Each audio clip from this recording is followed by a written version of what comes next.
jéggalu ci retard bi ñu leen di leen sant ñu ngi jéggalu ci retard bi ñu ngi jéggalu ci retard bi ñu leen di jaajëfal ci seen teewaay ok parce que ñoom ñoo leen ko taw tay bi ñëw nañ ñu leen di jaajëfal leen ñëpp ci seen teewaay man la si Christine da ngay def récapitulatif mooy ci li ñu war a waxtaan salaamaaleykum pare ngeen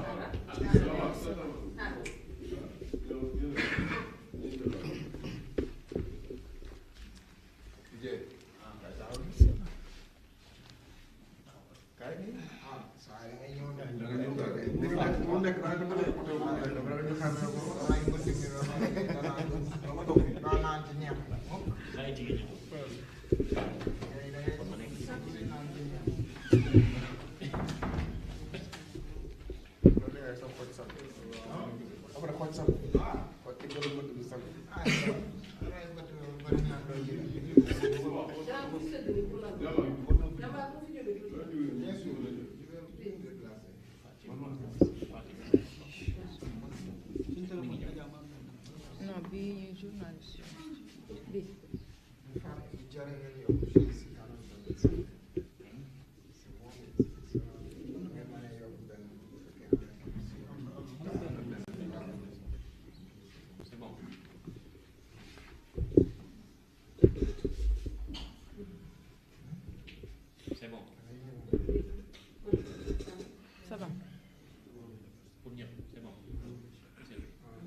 salaamaaleykum man la Sylvestine Mendy coordinatrice mouvement Africa First tout d'abord ñu ngi rafetlu seen teewaay yéen ñi fi daje tey ak képp ko nga xamante ne mu ngi jàkkaarloo ak ñun tey nag ñun 13 organisations di fukk ak ñetti organisation ñoo fi woote woon tey pour wax ci li ñu jóge ci fan yële weesu muy mercredi bële passé maanaam àllarba bële passé bi ñu doon doxum ñaxtu ci loi parrainage bi ñun ñoo nekkoon ñu ñu jàppoon torturer ñu maanaam dóor ñu ba suñu yaram yépp maara détaillé donc ñun ñi ci bokkoon ñun 13 organisations yooyu ñun ñooy LCIS APDS FRAPP Ñoo Lank Nitu Dëgg Valeur UDFR Africa First Urgence Panafricaniste Africaine Y'en a marre Fouta Tampi SNP Coalition Citoyenne Le Peuple donc ñun kuréel yooyu ñun ñoo fi daje woon tey pour waxaat lu jëm ci jàpp bi ñu jàppoon dóor ñu duma ñu ak lu jëm ci loi parrainage bi nga xamante ne tegewul ci yoon tegewul ci àq ak yelleef donc ci loolu ci conférence de presse bi kiy jël kàddu gi ci kàllaamay nasaraan mooy Yolande Camara ki koy jël ci kàllaamay wolof di suñu sœur Adja Samir Seck maa ngi leen di remercier.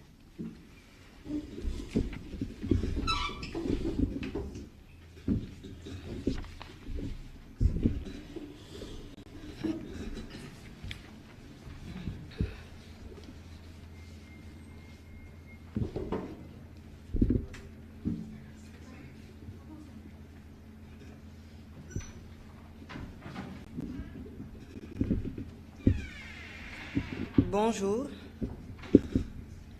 Dakar, le 1er avril 2022. Nous, membres de la plateforme de lutte contre les violences policières, avons appelé à cette conférence de presse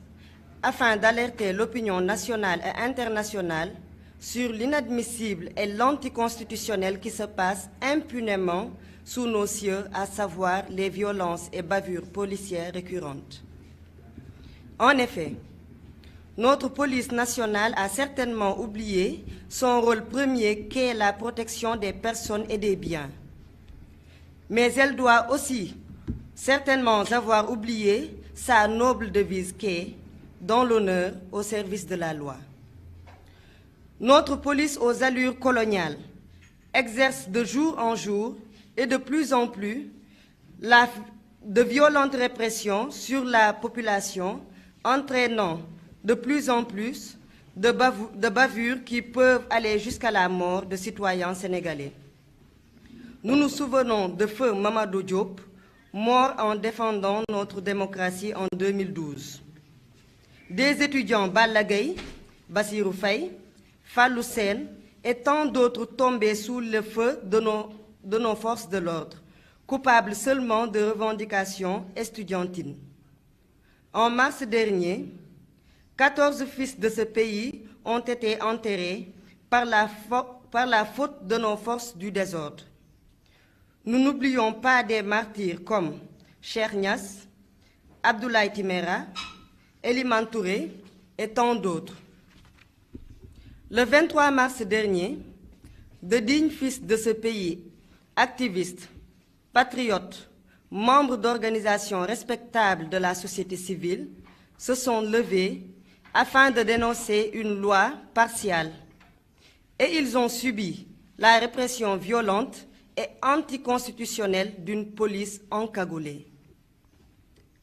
Parmi ces victimes, 3 femmes ont été tabassées, torturées, violentées, humiliées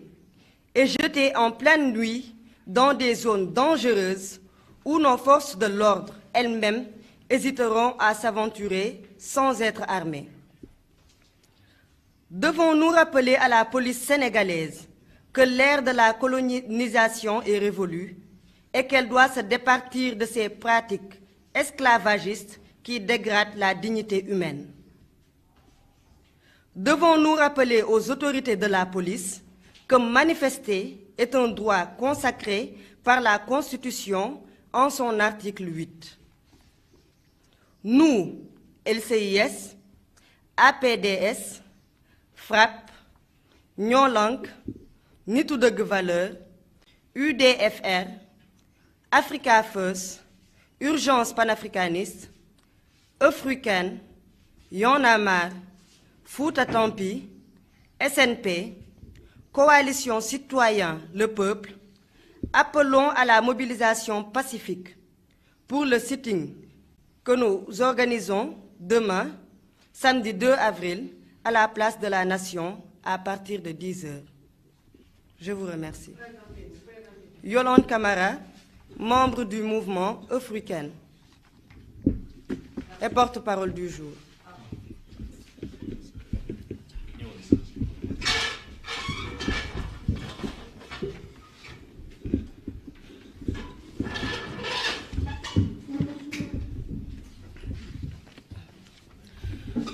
Asalaamaaleykum maa ngi tudd Adja Samir Seck bokk UDFR Union des femmes révolutionnaires et activistes bokk aussi ci plateforme bii nga xam ne moo woote tey ngir dénoncer li nga xam ne mooy violence policière yi fi jot a am ci réew mi yàgg fee am te gis nañ ni kenn artuwul ñuy fàttali Sénégal que ku artuwul di nga mujjee àtte ñuy fàttali les autorités yi nga xam ne ñoo nekk ci Sénégal ak société civile bi ak citoyens sénégalais yi que violence policière bii ñu commencé gis ci réew mi naam yàgg na waaye dafa gën a tar dafa gën a metti di dal ci doomu sénégalais yi duñu fàtte ni te duñu di jug di fàttaliwaat sénégalais yi ne Mamadou Diop deewoon na fi en 2012 ngir jug défendre démocratie Sénégal ba tey mujjul fenn ñi ngi fàttali sénégalais yi que ku mel ni Abdoulaye Timéra Bassirou Faye Balla Gaye doomu Sénégal yu mel noonu deewoon nañ fi ci soxu force de l'ordre maanaam policier te ba tey mujjul fenn fàttewuñu Fallou Sène bu mujj bi fàttewuñu ay sénégalais yi nga xam ne ñu ngi leen a gis chaque jour policier di leen toroxal di leen dóor ci lu teguwul fenn ci mbedd bi ñépp di ko gis te kenn artuwul ñuy fàttali sénégalais yi que ñi ngi jëm fi nga xam ne soreetul ñi ngi jëm vers des élections législatives di jëm prochainement en 2024 yàggatul vers des élections présidentielles mu am ay enjeux yi nga xam ne li xew mars bii passé war nañoo tax ñun ñépp ñu jóg ne non à la violence et surtout non à la violence policière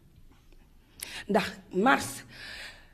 fukki doomi Sénégal ak ñeent gis nañ leen ñu dee ci ay soxu policier te kenn newul diw mooy coupable walla diw mooy coupable kenn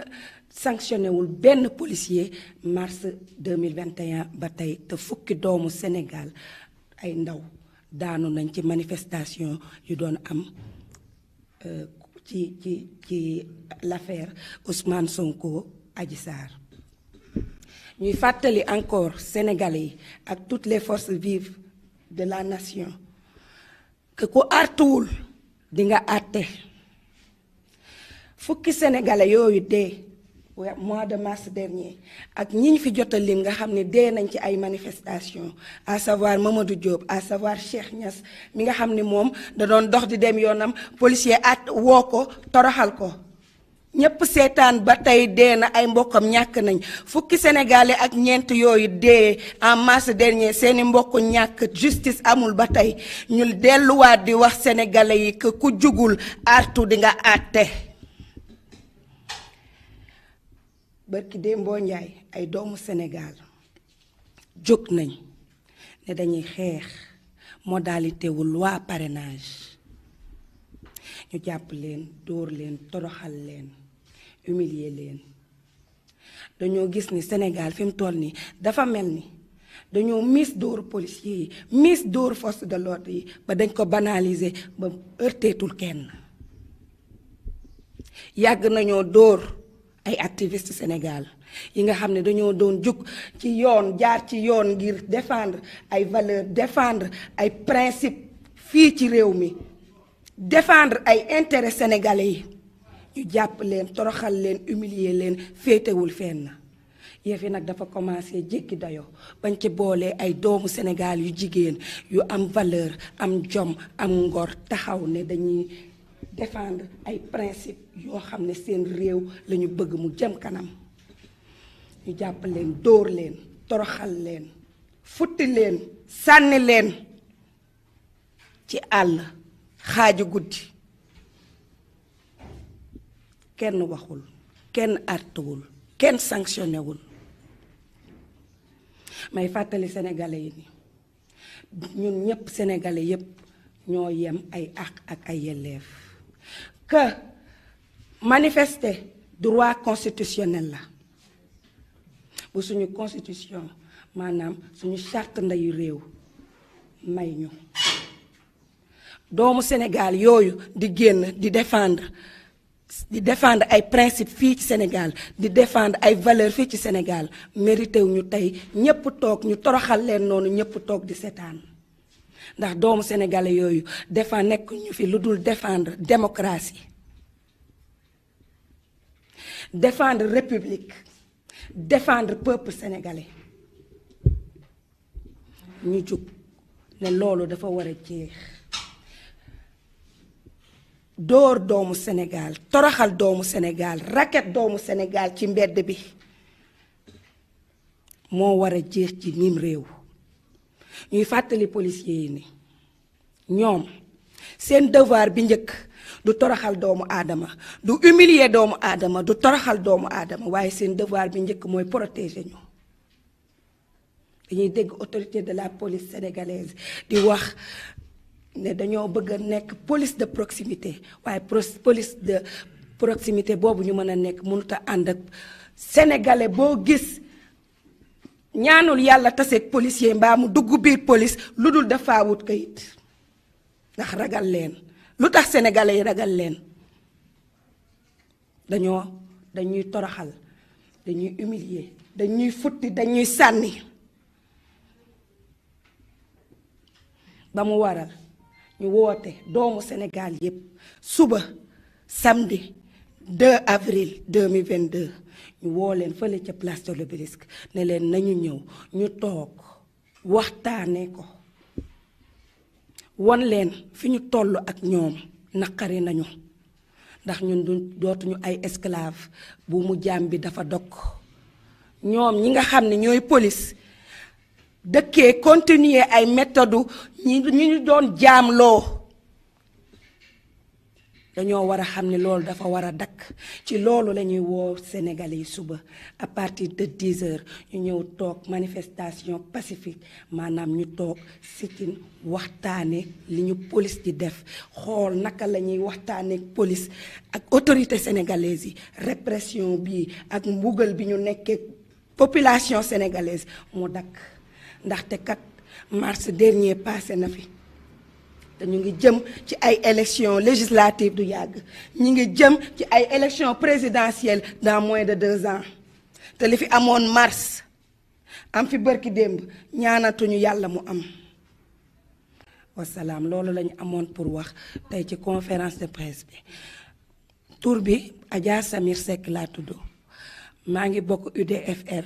mouvement des femmes activistes révolutionnaires bokk ci nekk membre plateforme bi di xeex contre les violences policières jot na sëkk Sénégal yépp jug ñu xeex àndandoo xeex violence policière ndax bakken yi rot biir Sénégal ndax violence policière defe naa ni doy na. merci beaucoup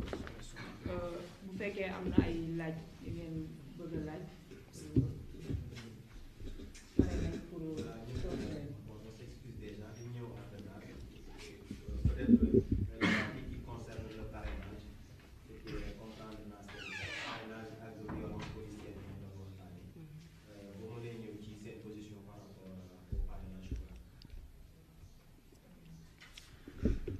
parrainage bi organisation yi nga xam ne dañoo jugoon di xeex modalité yi nga xam ne ànduñu ci loi parrainage bi ndax estimer que parrainage bi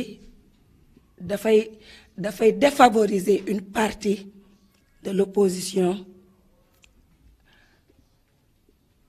ñoo modalité yooyu ñu doon xeex damay rappeler ni loi moo leen permettre constitution moo leen permettre bu ñu àndul ci dara en tant que citoyen sénégalais ñu jug xeex ko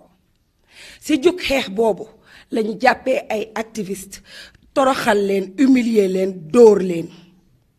donc dóor yooyu tey ak toroxal boobu tey ak menace de mort yi am ci biir oto yooyu ñu leen jàppoon moo waral ñu woote tey ne dafa war a dakk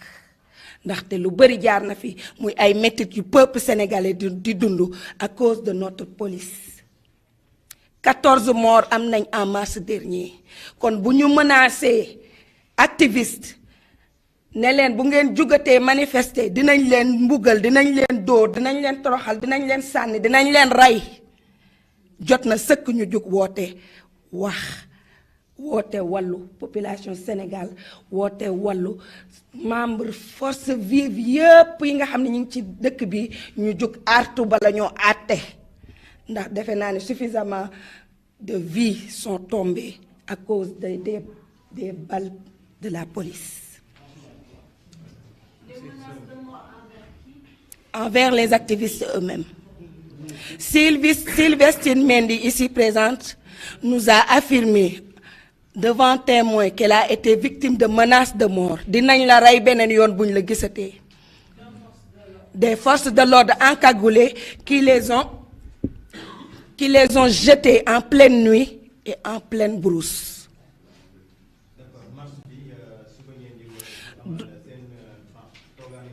Ok. ñun dañoo nekk ay républicains. C'est vrai que activistes moom dañuy dépeindre souvent comme ñoo xam ne dañoo violent waaye ñun duñu ñu violents, nous sommes républicains te gëm nañ ni ñi nga xam ne ñooy autorités yi ils resteront républicains jox ñu li nga xam ni yoon constitution moo ñu ko may ñu dem toog waxtaan wooteew ñu violence wooteew ñu marche wooteew ñu lenn lu dul toog waxtaan li ñu nguur je rappelle encore une fois et loolu suñu mbokk journalistes yi war nañ ñu ci dimbali parce que c'est un droit constitutionnel de manifester te la manifestation du loo xam ne dañuy demander autorisation dañuy joxe lettre d'information donc pour revenir li ma leen doon wax ni nous sommes des républicains def nañ lépp lu ñu war a def ci temps yi ñu imparti pour yóbbu lettre d'information boobu jébbal ko ki nga xam ne mooy autorité bi te gëm nañ ni autorité boobee war a accéder ci suñu requête dina républicain comme ñun ñu républicain respectueux envers les citoyens que nous sommes comme nous l'avons été ci moom.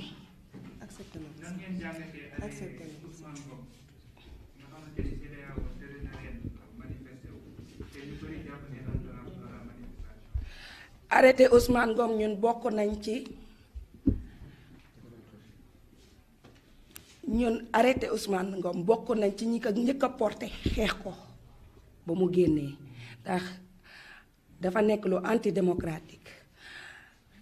je me souviens arrêté Ousmane Ngom ndeyam Nogaye Babé Sow moo ko njëkk a wax réunion ñu toog en tant que mouvement FRAPP boobu man maa ngi FRAPP France Dégage ñu toog waxtaane ko porté ko ci institution yu mel ni Amnesty pour ñu àndandoo xeex ko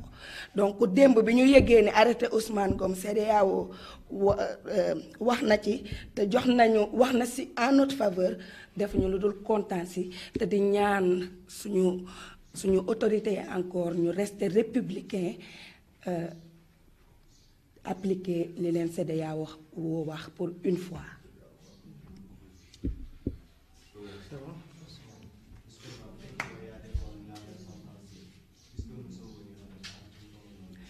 Je peux vous la relire.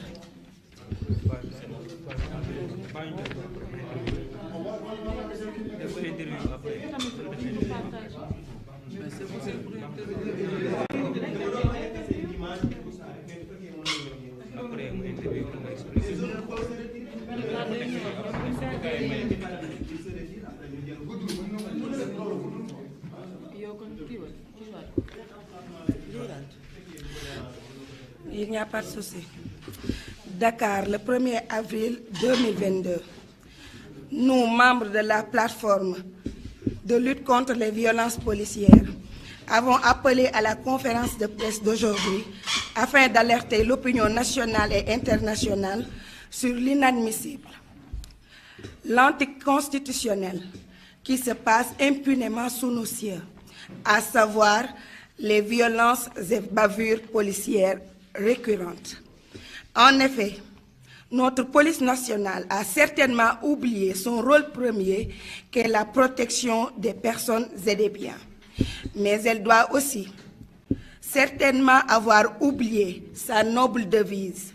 dans l'honneur au service de la loi. Notre police, aux allures coloniales, exerce de jour en jour et de plus en plus de violentes répressions